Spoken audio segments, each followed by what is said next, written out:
Muy buenas tardes, aquí estamos una vez más estudiando el curso que se llama La Doctrina de Dios, y en esta noche continuamos la clase 12 acerca de la providencia de Dios, pero el tema específico de hoy tiene que ver con la palabra concurrencia. Concurrencia.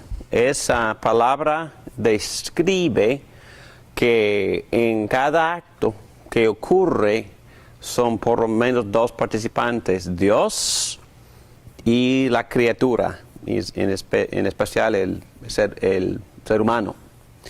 Y vamos a defender este concepto y vamos a meternos profundamente en el concepto. Y también vamos a ver que más que cualquier otra parte del tema de la providencia, esta parte es la más práctica, porque vamos a estar hablando de la relación entre Dios y el mal, entre Dios y el pecado. Y quisiera decir al principio que muchas personas resisten este concepto, muchos sistemas teológicos también resisten este tema. También dicen algunos que Dios no está en control del mal, Dios no está en control del pecado. Y nada pudiera ser más lejos de la verdad, porque lo que nosotros vemos en las Escrituras es un Dios soberano, y que Dios es soberano aun cuando tocamos el tema del mal o el tema del pecado. Pero vamos a hablar de muchas cosas más, porque el hombre tiene libre albedrío. El hombre es soberano, el hombre es responsable y Dios está en control. Entonces, ¿cómo podemos o cómo podríamos colocar o explicar ambas cosas? Muy bien, vamos a ver. Primero, alguna definición. Nuestro profesor Michael Williams define la palabra concurrencia sencillamente como cooperación entre Dios y la criatura. Pero voy a leer algunas definiciones más. Una viene de Grudem, de su libro. Él dice así, hablando de concurrencia, Wayne Grudem, el teólogo: Dios coopera con las cosas creadas en toda acción, dirigiendo sus propias distintivas para hacerlas que actúen como actúan. Muy claro, ¿no? Berkhoff dice algo muy parecido, pero Sproul tiene una definición más completa, más larga, más extensiva. La voy a leer. Él dice: la concurrencia se refiere a las acciones coextensivas de Dios y los seres humanos.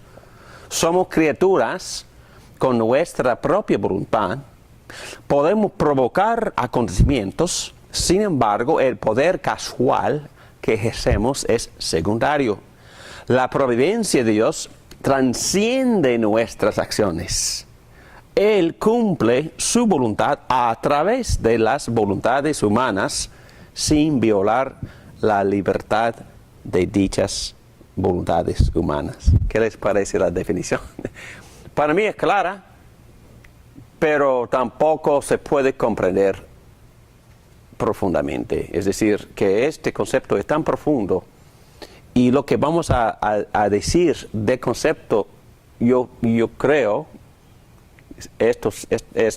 nuestros comentarios serán bíblicos, pero la Biblia misma no explica exactamente cómo Dios puede ejercer su soberanía, su control, y a la vez no violar el libre albedrío del ser humano. Pero la Biblia enseña que lo hace, y hasta que el hombre queda responsable, y también por un lado y por otro lado, hasta que la historia se conduce hacia las metas y objetivos de Dios. Bueno, vamos a ver. Aquí dice concurrencia. a nuestro profesor Michael Williams le gusta la palabra cooperación, diciendo que no somos títeres.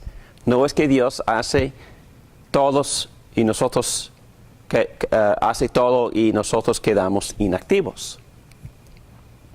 Dios y el hombre juntos en la historia en una relación de pacto. ¿Recuerdas que dijimos al principio que Dios hizo pacto no solo con el hombre, no solo con su pueblo, pero Dios hizo pacto con su creación?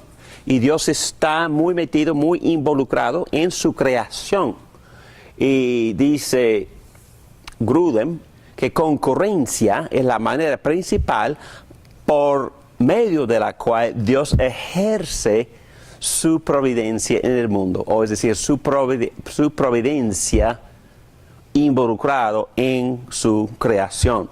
Bueno, esta no es una clase sobre la Confesión de Fe Westminster, pero las palabras de Westminster sobre la providencia son sumamente profundas y precisas.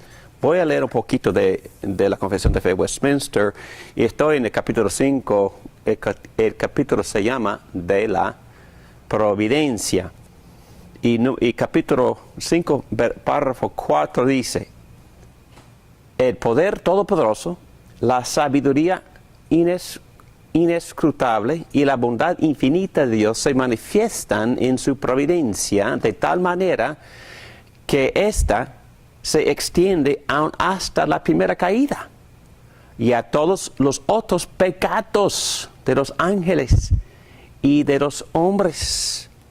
Bueno, paramos ahí.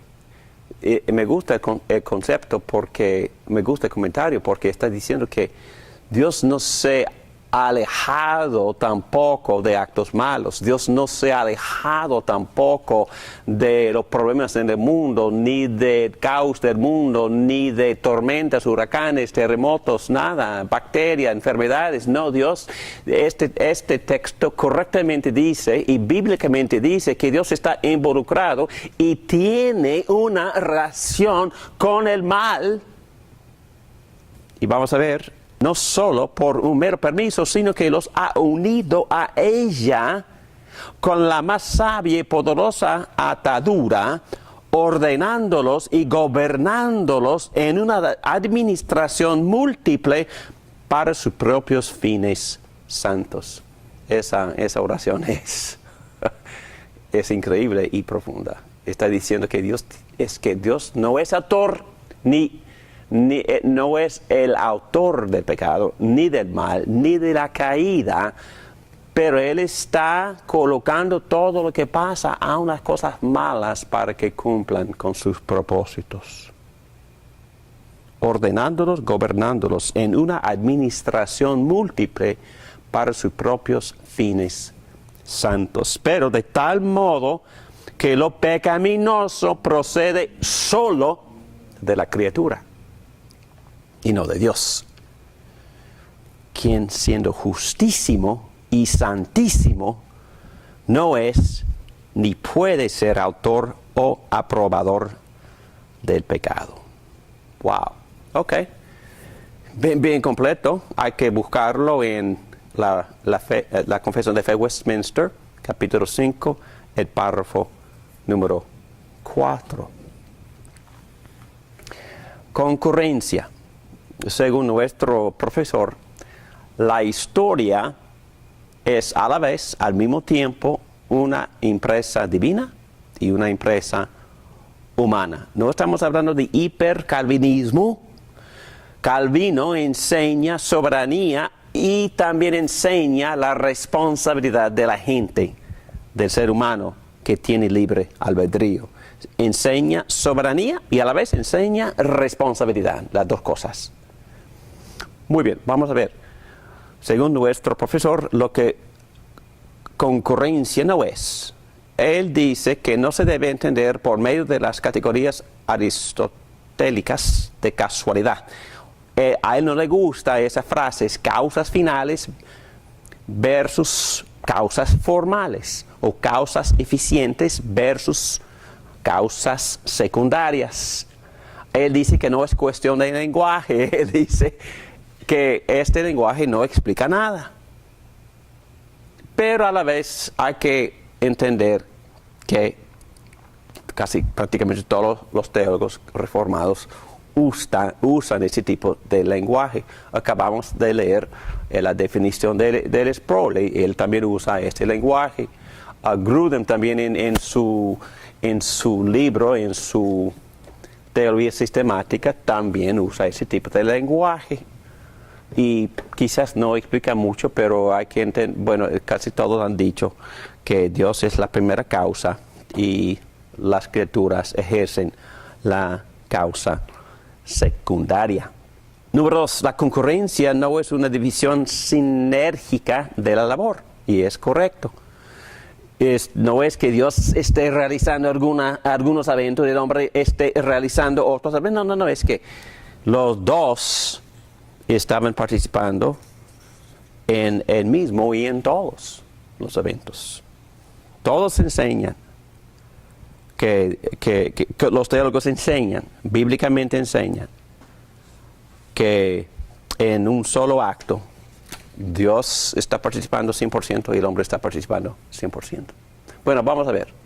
Las realidades de pacto de las Escrituras, la concurrencia en página 124, se parece más a un matrimonio, dice el doctor Michael Williams. Se parece más a un matrimonio saludable que está funcionando. La vida consiste de una cooperación plena de ambos, es decir, de Dios y del hombre. La historia es plenamente un producto de Dios. La historia es plenamente un producto del hombre, porque él tiene que tomar decisiones y él es responsable por sus acciones. Dios es soberano sobre y activo en todas sus obras. Isaías 42, versículo 9 dice: "He aquí, ya se cumplieron las cosas primeras, y yo anuncio cosas nuevas. Antes que salgan a luz, yo os las haré saber". En otras palabras, Dios es soberano sobre todas sus obras. Los seres humanos son responsables. Dios es soberano, el ser humano es responsable por su comportamiento histórico y por sus acciones culturales. Y siempre la concurrencia concurrencia incluye Dios y el hombre, Dios y la criatura. Como este teólogo, Berkouwer, dice: "En ninguna parte sugieren las Escrituras que la obra de Dios es limitada por la actividad humana o que la actividad de Dios niega la iniciativa humana. El que comprende bien la enseñanza bíblica del gobierno de Dios sabe que no es despotismo, compulsión, ni ninguna forma de poder opresivo que convierte la verdadera actividad de criatura en algo nulo o imposible. Sabe que es un reinado divino en y sobre toda actividad de criatura. Dios escribe la historia con los actos de los hombres. Esto es la seriedad terrible de la historia, que Dios obra en ella y el hombre es responsable por ella". Ambas cosas. Detrás de toda perspectiva de concurrencia, la realidad de la historia así tiene que verse, según Berkouwer. Este concepto no hace la actividad de la criatura inútil. No estamos simplemente atribuyéndole todo a un Dios inescrutable, o es decir, Dios hace todo, es un gran secreto y no se puede investigar ni comprender. No estamos tampoco diciendo eso. Claro que sí, no todo se puede comprender, pero tampoco estamos diciendo que en su soberanía Dios controla todo hasta hacer nuestras decisiones inútiles. La historia y nuestras vidas son mucho más complicadas que eso, obviamente. Los seres humanos son responsables por sus actos y Dios está íntimamente involucrado en todos los eventos históricos. Dios nunca está inactivo, pero no actúa como déspota que abruma la voluntad del hombre haciéndola inútil. No existe en ningún momento, ningún evento, cuando Dios esté de vacaciones, Él está involucrado constantemente. Pero él actúa a veces, por ejemplo, en el caso de la esposa de Abraham, no permitió que Abimelech la tomara, porque él lo... ¿Es un ejemplo de qué? ¿Ah? Ese es un ejemplo de qué punto. De que Dios gobierna. De que Dios gobierna.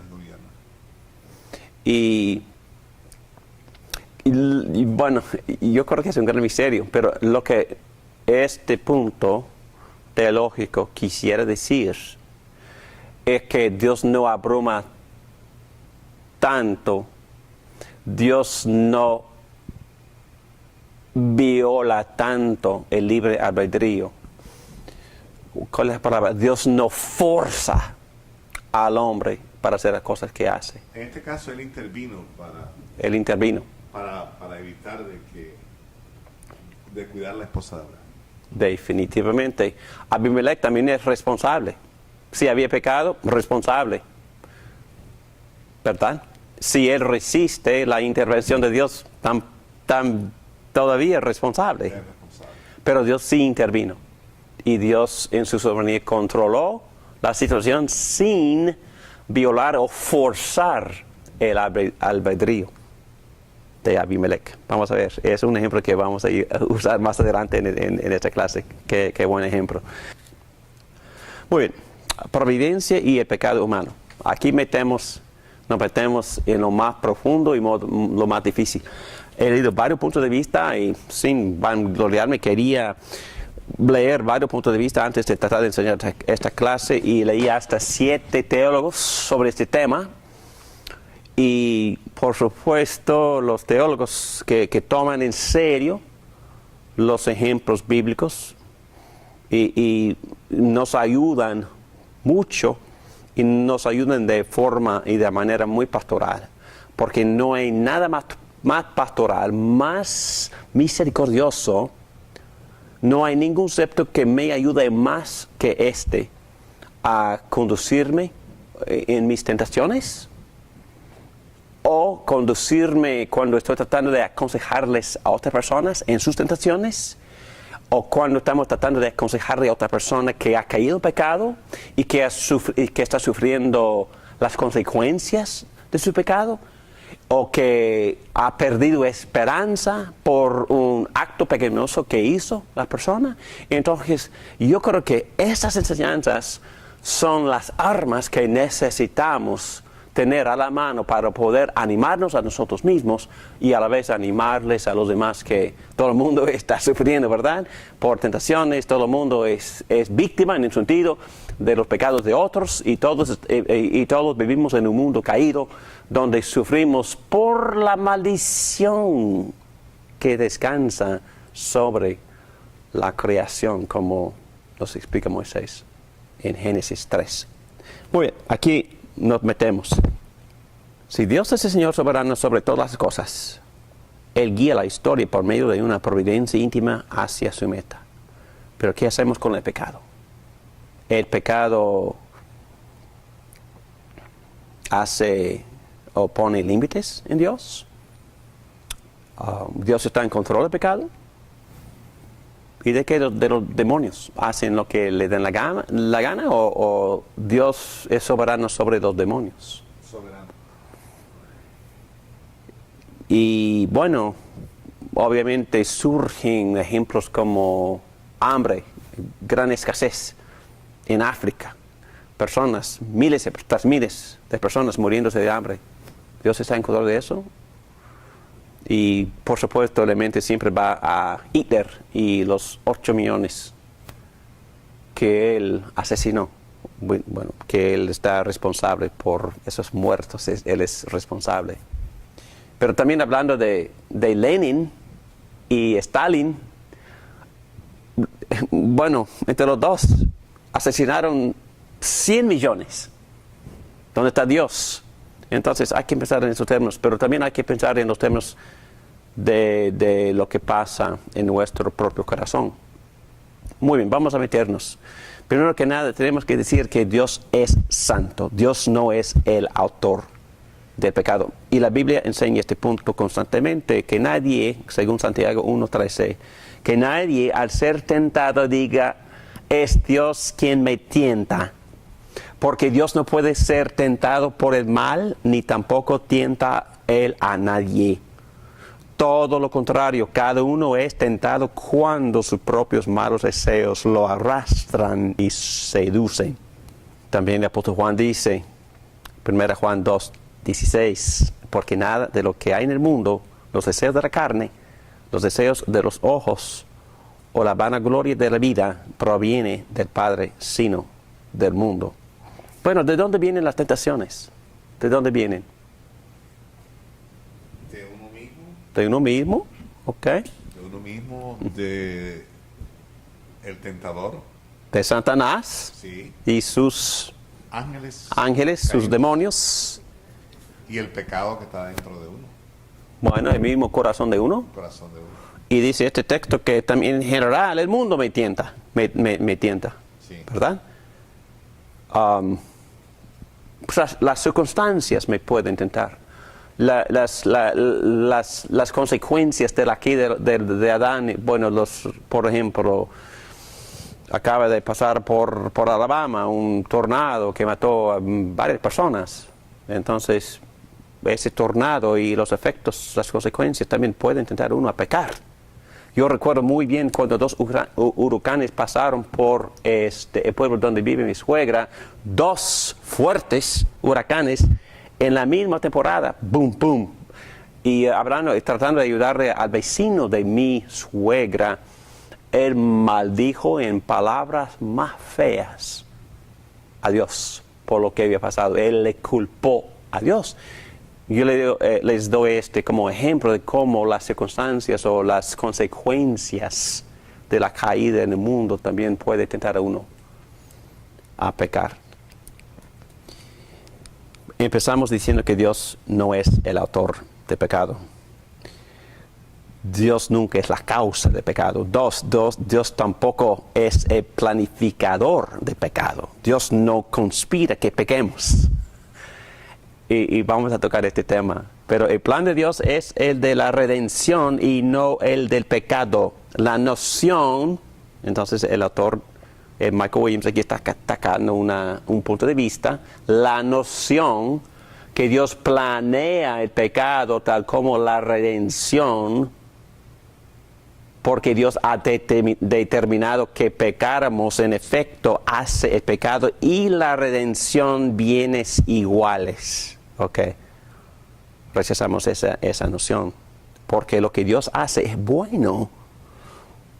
Tampoco, como ya hemos dicho, es cuestión de simplemente decir que el pecado viene del hombre y las cosas buenas vienen de Dios. Eso es simplemente una división de la labor. No. La relación de Dios al pecado es mucho más complicado que eso. Lo que vamos a ver ahora es que Dios sí tiene, sin causa de pecado, sin ser el originador ni el planificador, sí tiene una relación con el pecado y es soberano sobre los demonios, sobre Satanás, sobre el pecado, sobre las consecuencias, sobre también las pruebas que sufrimos por la naturaleza caída. A ver, nos metemos. La relación de Dios al pecado. El hecho es que Dios sí usa el pecado para los propósitos de su reino. Y número 1, y voy a darles los 4 puntos. Vamos a examinar bíblicamente 4 ideas. Dios, número 1, Dios previene el pecado. Dios obviamente permite el pecado. No solo en general, pero también individualmente hablando, Dios permite el pecado. Dios dirige controlando las consecuencias y resultados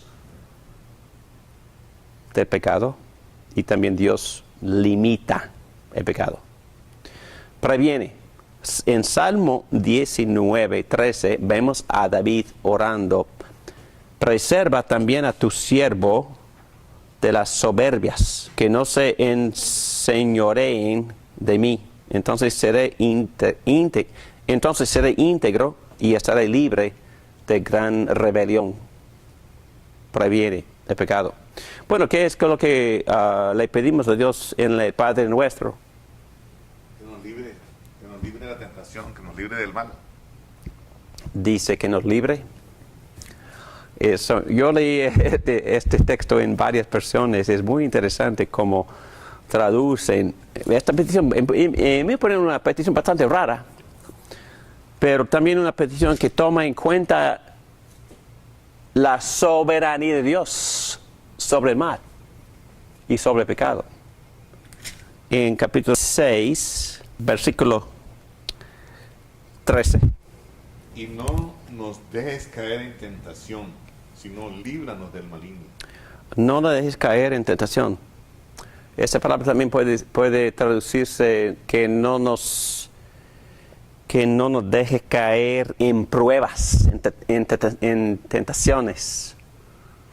Vamos a ver, Dios nos puede ayudar y nos puede guiar para no caigamos en tentaciones.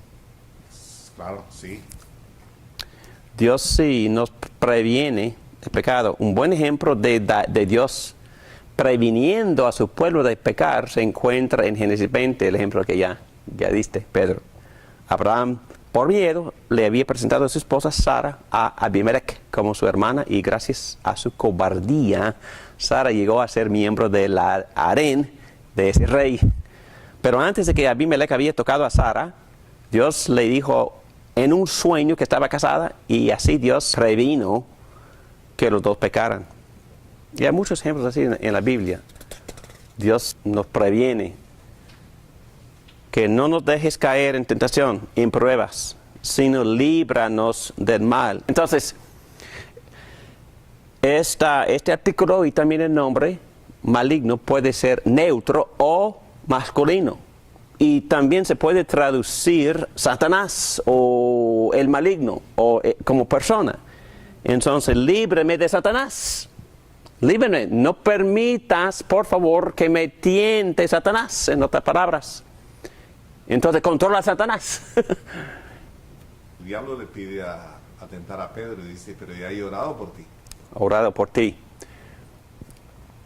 Muy interesante esa petición. Es que búscalo, Pedro, por favor, porque vamos a examinarlo para ver exactamente lo que Jesús dijo.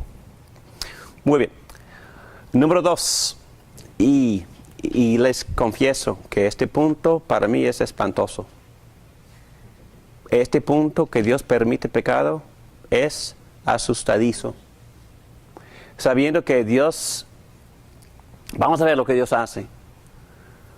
En Listra, el apóstol Pablo predicó que en generaciones pasadas Dios había permitido que todas las naciones anduvieran en sus propios caminos. ¿Y qué dice Pablo en Romanos 1, 24 hasta 28? ¿Quieres leer eso, por favor?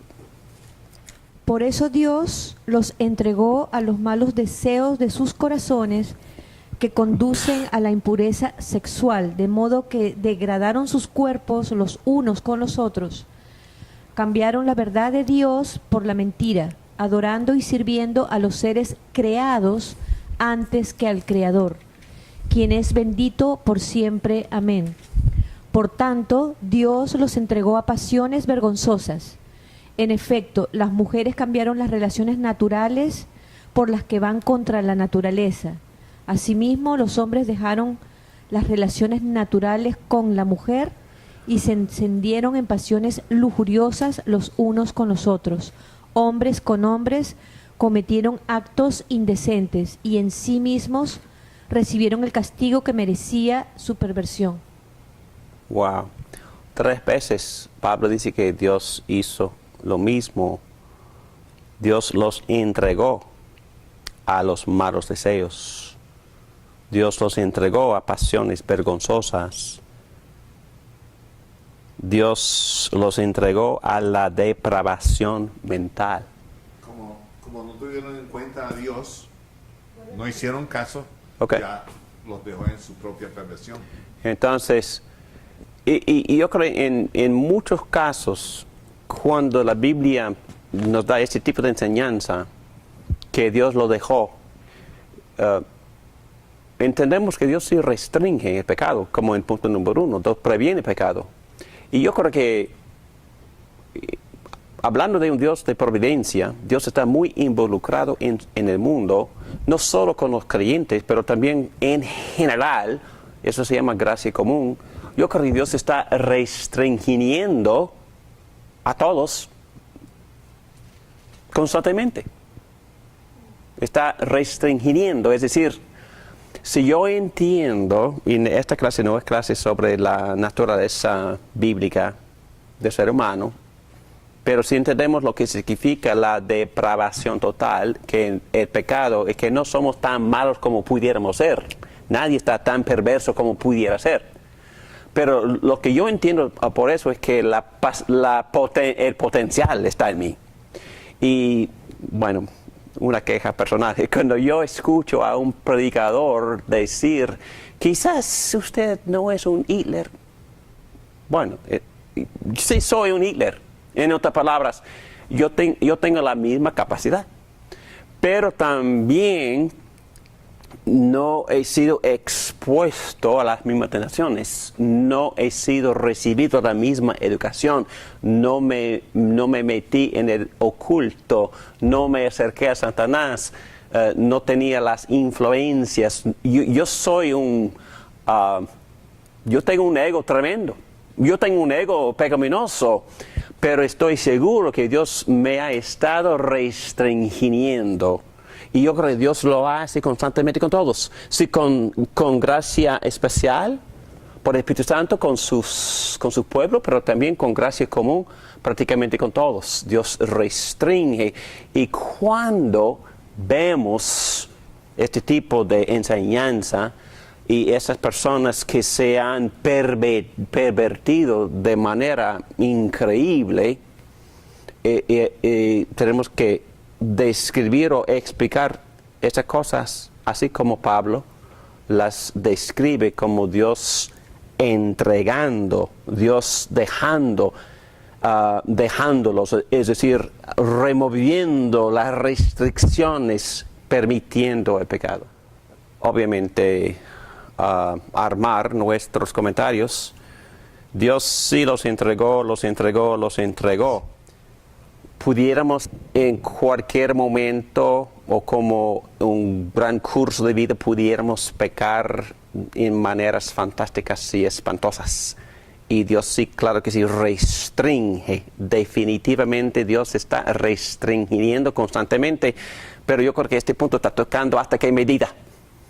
Entonces vamos a ver muchos ejemplos más que Dios está participando sin pecar, sin ser acusado de nada, está participando, controlando, limitando y a veces por sus propios propósitos no restringiendo tanto en momento dado como lo había hecho previamente. Vamos a ver, vamos a brincar sobre segunda a Pedro, porque es una explicación muy general, pero vamos a ir a los ejemplos en página 127. No vamos a leer tampoco los puntos bajo A, vamos a leer los ejemplos bíblicos. Pedro, por favor, en segunda Crónicas en página 127.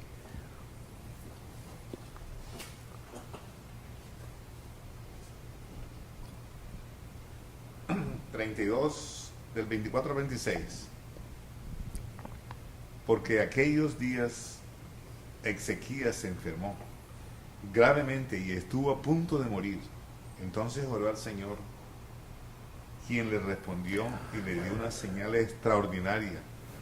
Pero Ezequías no correspondió al favor recibido, sino que se llenó de orgullo. Eso hizo que el Señor se encendiera en ira contra él y contra Judá y Jerusalén. Luego Ezequías, junto con los habitantes de Jerusalén, se arrepintió de su orgullo. Mientras él vivió, el Señor no volvió a derramar su ira contra ellos. Él sigue con 2 Crónicas 32, 31. Sin embargo, cuando los príncipes de Babilonia enviaron una embajada para investigar acerca de la señal extraordinaria que había tenido lugar en el país, Dios se retiró de Ezequías para probarlo y descubrir todo lo que había en su corazón. Son palabras fuertes. Dios se retiró. Es decir, por una temporada, por un propósito santo, Dios se retiró de su siervo, de su profeta. ¿Para qué? Para probarlo o para que él viera, para que él descubriera lo que había en su corazón. Entonces, en otras palabras, por su orgullo, Dios con un propósito santo humilló a su profeta. Dice exactamente, Dios se retiró de Ezequías para probarlo y descubrir lo que había en su corazón. Entonces, usar la palabra permitir o no, Dios no estaba aplicándole cierta medida de su gracia en ese momento. Dios se retiró para que él pudiera ver lo que había en su corazón. Y también el otro ejemplo dice, de Deuteronomio capítulo 8, cumple fielmente todos los mandamientos que hoy te mando para que vivas, te multipliques y tomes posesión de la tierra que el Señor juró a tus antepasados. Recuerda que durante 40 años el Señor tu Dios te llevó por todo el camino del desierto, te humilló y te puso a prueba para conocer lo que había en tu corazón y ver si cumplirías o no sus mandamientos. Wow. Y entonces Dios podría tener un propósito santo por el cual permite o por el cual Él se retira de nosotros. Ok. Ok. Entonces, Dios pudiera, por ejemplo, controlar por completo el libre albedrío del hombre. No lo hace. Pero en la santificación, la Biblia dice que Dios nos da el querer y el hacer. Entonces, la motivación, el deseo, pero también el poder. Pero nosotros también tenemos la responsabilidad de trabajar. Dice trabajar, o en la versión antigua, trabajad en su salvación, porque Dios le da el querer y el hacer. Si Dios se retira, el querer y el hacer no puede haber en el hombre, ¿verdad? Si Dios le quita si se retira de él. Yo creo que eso depende. Bueno, vamos a ver que hay muchas lecciones buenísimas para aprender cuando Dios hace tal cosa. Y yo diría, o ya dije, tal cosa tan espantosa. Porque en verdad, no voy a confesar mis pecados aquí, ni cuando Dios hizo eso en mi vida, pero estoy segurísimo que he experimentado eso. Y que en ese momento pequé como nunca me imaginaba que hubiera pecado en mi vida. Y para mí fue una experiencia oscura, negra, espantosa, terrible, horrífico. Pero al mismo tiempo yo puedo decir en este momento con toda confianza, le doy gracias a Dios por la experiencia. Le alabo a Dios por la experiencia, porque todo lo que dice aquí arriba ocurrió y sigue sucediendo en mi vida. Vamos a ir arriba. Porque Dios permite que sus hijos pecan para sus propósitos, disciplinarlos por pecados anteriores, revelar la fuerza de la corrupción que mora en mi corazón, como dice este texto, para que el profeta descubriera lo que había en su corazón. Porque nosotros pensamos que somos buenísimos y no somos buenísimos, somos malísimos. Y a veces tenemos un orgullo increíble. Y Dios, ok, David, yo te enseño, ok. Te quito mi gracia. Una medidita de mi gracia y vamos a ver cómo tú andas. ¿Dios hace eso? Definitivamente lo hace. ¿Para qué? Para revelar la fuerza de la corrupción que está en nosotros, para humillarnos, darnos humildad apropiada ante Él, para profundizar nuestra dependencia de Él, para ser más alerta en detectar y resistir oportunidades para pecar. Yo diría que no hay ninguna parte de esta enseñanza acerca de la providencia de Dios más pastoral que estos comentarios. Gracias a Dios, Él tiene una relación con el pecado. Y hemos visto que lo previene, lo permite, es decir, Él quita su gracia particular en ese momento. Y también vamos a ver, número 3, que Él dirige el pecado. Vamos a ir a Hebreos capítulo 12, Hebreos 12, y tenemos aquí en este pasaje mucho acerca de la disciplina de Dios. Y dice en versículo 5, Hijo mío, no tomes a la ligera la disciplina del Señor, ni te desanimes cuando te reprenda, porque el Señor disciplina a los que ama, azota a todo el que recibe como hijo. Entonces, sí, existen pruebas en la vida e interpretamos esas pruebas como disciplinas, pero también este texto dice, no te desanimes cuando te reprenda, suponiendo que la persona había pecado. Entonces Dios me reprende, pero ¿cómo me reprende cuando peco?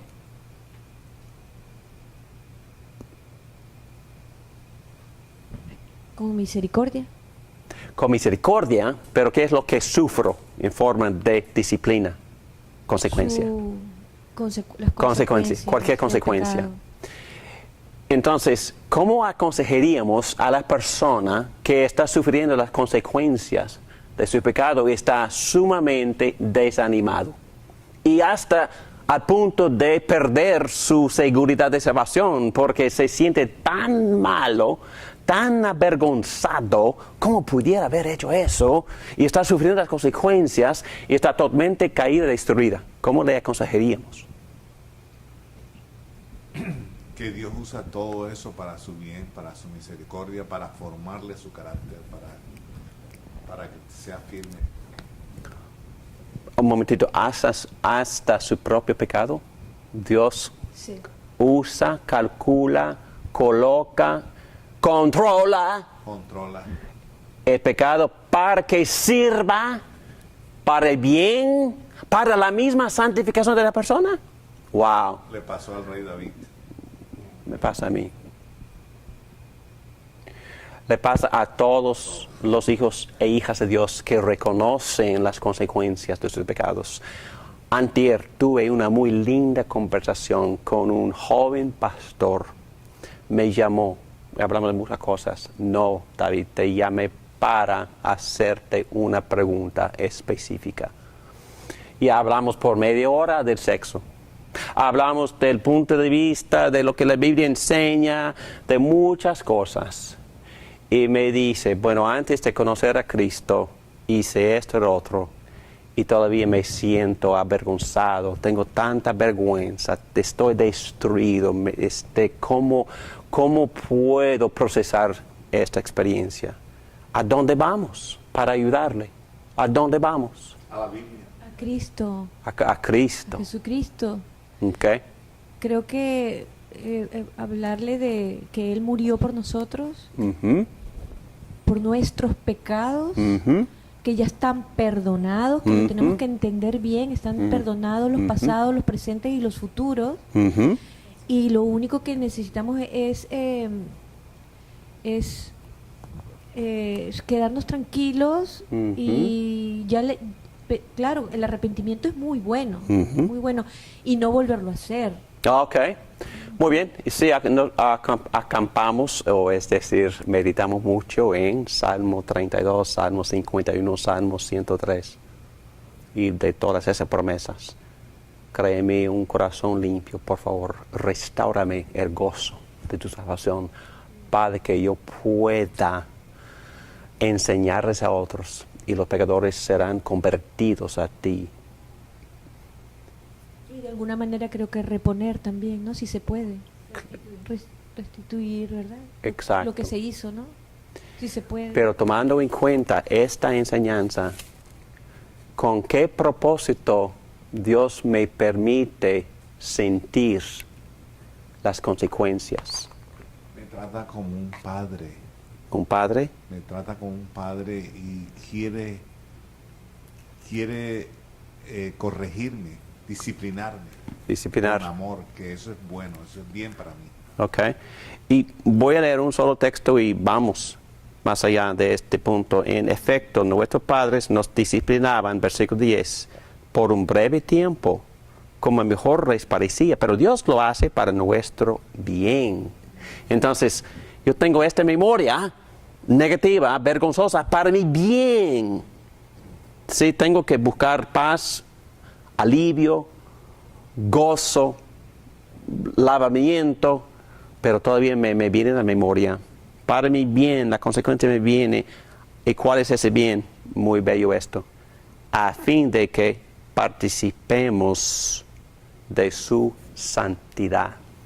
Entonces, muy pastoralmente hablando, los que escribieron la Confesión de Fe Westminster dijeron que Dios me permite esta consecuencia para revelarme la fuerza de corrupción que está en mí, para humillarme, para profundizar mi dependencia en Jesucristo, en todas sus gracias, y también para hacerme más alerta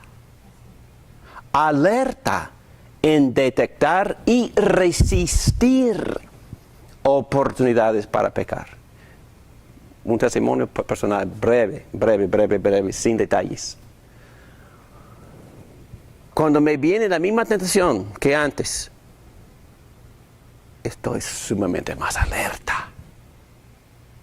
¿Qué es lo que recuerdo? Yo recuerdo el dolor fuerte, terrible, un dolor que casi me decapacitaba, más alerta. Entonces esa consecuencia, ¿cómo la veo? Gracias a mi Padre misericordioso por disciplinarme con tanta misericordia, tan tierno que es mi Padre. Pero me deja esta consecuencia, que quizás para el resto de mi vida, para su gloria, para mi santificación. Entonces, esta relación que Dios mantiene con el pecado es para nuestro beneficio, es para sus propósitos. Lo muestra en toda su soberanía, sin quitarme ni la culpa ni la responsabilidad, porque yo tengo la responsabilidad para todo. ¿Ok? Entonces, vamos a ir más profundo. Pregunta. Sí, está bien. No es pregunta. Estaba yo por afirmar algo que la Biblia dice que Dios nos confronta con nuestro pecado. O sea, en momentos que nosotros oramos, pasa un tiempo y uno recién lo entiende, si se puede decir, porque te confrontas, o sea, dices, ¿y cómo hice esto y esto? Y empiezas a ¿cómo se llama? A recién darte cuenta exacta de tus hechos, ¿no? Que hiciste alguna vez. Y también nosotros aprendemos que todo lo malo, como decía usted, pastor, nos ayuda para bien porque subimos de nivel. Ujú. Nosotros, gracias a eso, a pesar que es malo, pero nos sube de nivel espiritual. Nada más que decir. Ok, eso gracias por ese comentario porque me acuerda de un punto muy importante, porque a veces normalmente pensamos en la providencia de Dios como una cosa bella, una cosa dulce, una cosa siempre placentera. Pero escuché un sermón esta semana, el pastor muy astutamente hablaba de la providencia oscura. ¿Qué es la providencia oscura? Oscura. Como Job experimentó la providencia oscura, ¿no? ¿Y qué le dijo su esposa?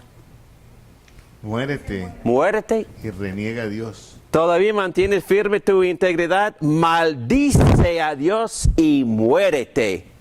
Providencia oscura. Y ella respondió de alguna manera a esa providencia, ¿qué es lo que Dios, perdóname, qué es lo que Dios había permitido? Que perdiera su fortuna, sus hijos Fortuna, sus hijos y y la enfermedad. su salud. Muérete. Ya has perdido todo. ¿Y qué le respondió Job? Si de Dios sabemos recibir lo bueno, ¿no sabremos también recibir lo malo? Entonces, perdónenme, pero estamos hablando en términos que no les gusta, pero que la Biblia usa. La Biblia usa terminología así como recibir lo malo de Dios. Pero entendemos que Dios no es malo, Dios no tienta, ni planifica que pequemos. Pero Él está en control de todo. Y en mis notas yo escribí un círculo. Y dentro de este círculo hay muchas malas acciones, muchos malos deseos, y ahí están algunos de sus hijos. Y el diablo está ahí, los demonios están ahí, cada quien tiene corazón pecaminoso y ese corazón también está ahí. Entonces las personas están recibiendo o están experimentando tentaciones y Dios está observando. ¿Y qué está haciendo Dios? Para sus propios propósitos. Él está sobreviviendo todo. Está protegiendo. Está previniendo. En algunos casos, con otros propósitos, está entregando y dejando. ¡Wow! Y lo hace. Hemos visto ejemplos. Y también permite que otros creyentes experimentan pruebas enormes, increíbles. Como la muchacha que estaba participando en el deporte con ¿cómo se llama? Natación, pero diving. Hay una palabra específica, pero de todos modos, ella se le quebró el cuello. ¿Cómo se llama? La columna. La columna con el nervio, ¿cómo se llama? ¿El nervio dentro? Espinal. Se le quebró. Paralizado. Brazos, piernas, completamente hasta acá. Ujú. Exacto. Y esa mujer es más hábil que yo. Esa mujer se llama Johnny. Y todavía Dios la está usando. Es artista, es música, es gran predicadora de la palabra. Y todavía sale por la radio, es increíble. Pero Dios permitió eso. Definitivamente lo permitió porque tenía un gran plan. Tenía un uso increíble, enorme, fantástico para esta mujer. Pero ella también andaba por muchísima oscuridad, hasta trató de suicidarse varias veces antes de que le vino el Espíritu Santo para rescatarla en todo el sentido de la palabra. Y ahora es quizás el mejor ejemplo del mundo de una persona que ha sufrido lo máximo y sigue alabando a Dios, sigue amando a Dios y sigue amando a todo el mundo, y se ha casado y todavía es pintora, es música, es predicadora, es escritora, es fantástica la mujer.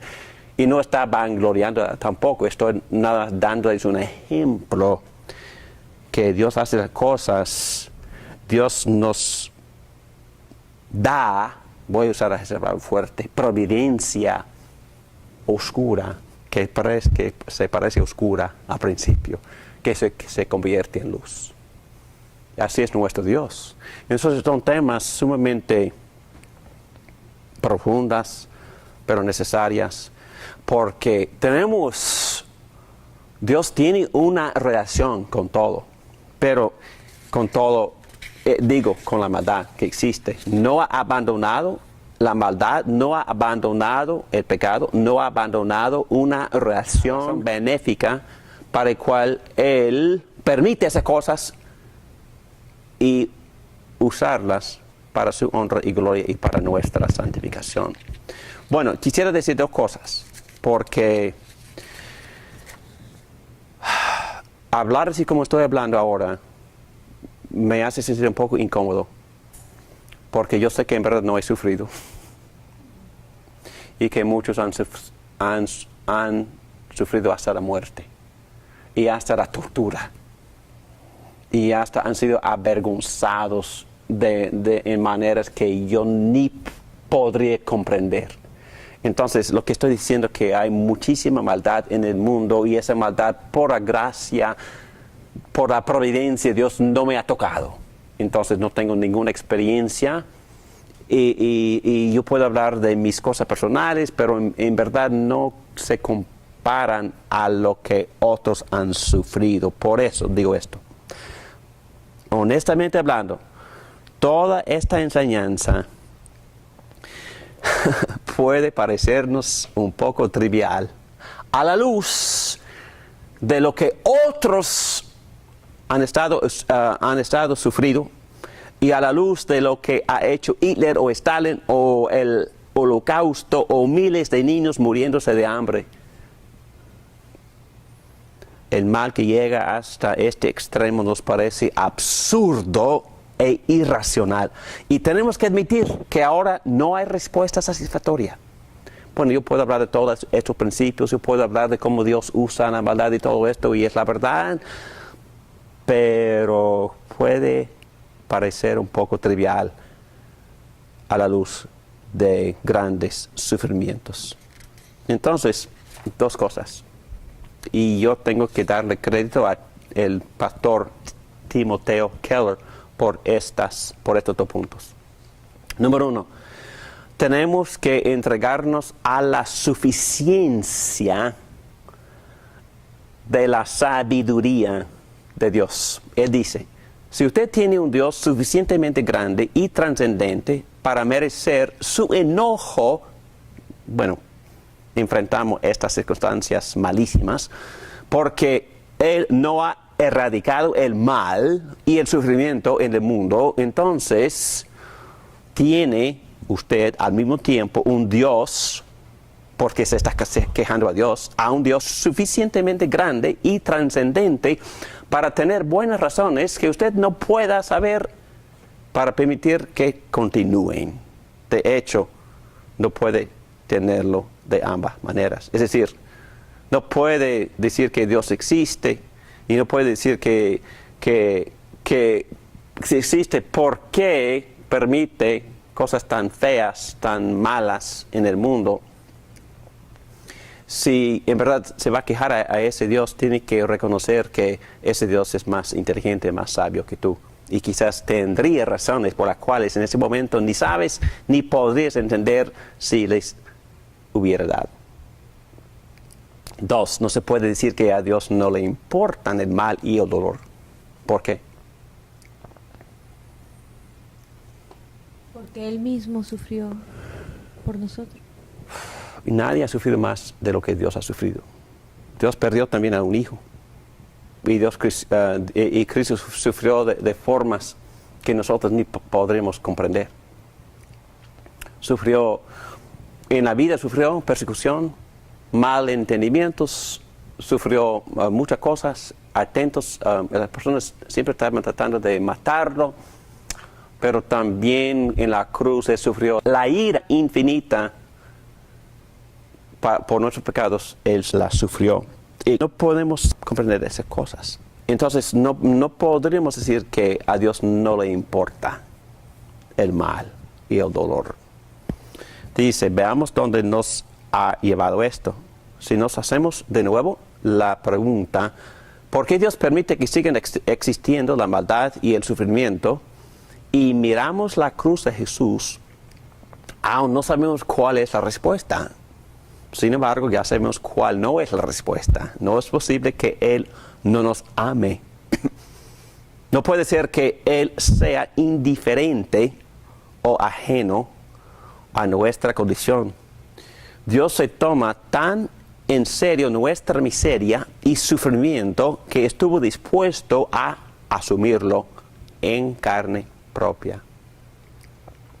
Este filósofo Alberto Camus comprendió esto cuando escribió: Cristo, el Dios hombre, también sufre con paciencia. El mal y la muerte ya no pueden imputársele por completo, puesto que Él sufre y muere.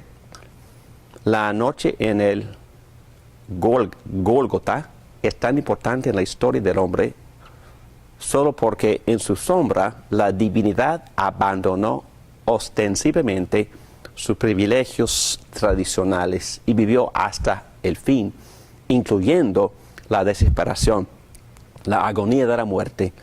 De esta manera se explica la lama sabachthani, que es decir, ¿por qué me has abandonado? ¿Por qué me habías desamparado? Él sufrió la terrible duda de Cristo en su agonía. Entonces, si aceptamos la enseñanza cristiana de que Jesús es Dios y que Él subió a la cruz, tendremos entonces la profunda consolación y fortaleza para enfrentar las realidades brutales de la vida en la tierra. Podemos saber que Dios es realmente Emmanuel, Dios con nosotros, incluso en nuestros peores sufrimientos. Y el último punto, la cruz y la resurrección.